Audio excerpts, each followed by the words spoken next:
Sabarkantha special operation group SOG હેઠળ બિન હથિયાર તસ્કરી મામલે મોટી સફળતા મળી છે। ખેડબ્રહ્માની ખેડવા ચેકપોસ્ટ પરથી એસઓજીની ટીમે ફિલ્મી ડબ્બે 3 પિસ્તોલ અને મેગેઝીન સાથે 2 શખ્સોની ધરપકડ કરી છે।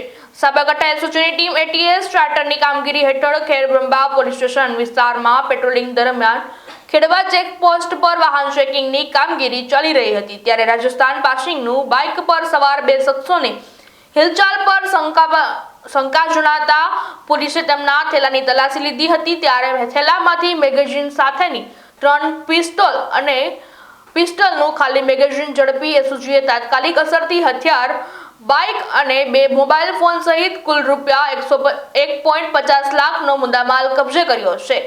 રાજસ્થાનના રાહુલ પારગી અને અંજુર પાગીને પકડી પાડી અન્ય એક મધ્યપ્રદેશનો કલ્લો નામનો ફરાર શખ્સ વોન્ટેડ જાહેર કરાયો છે। આ મામલે ખેડબ્રહ્મા પોલીસ સ્ટેશનમાં આર્મ્સ એક્ટ હેઠળ ગુનો નોંધી ફરિયાદી મળી કુલ 3 શખ્સ સામે કાયદેસરની કાર્યવાહી હાથ ધરી છે। પકડાયેલા આરોપીને વધુ તપાસ માટે ખેડબ્રહ્મા પોલીસને સોંપવામાં આવ્યા છે।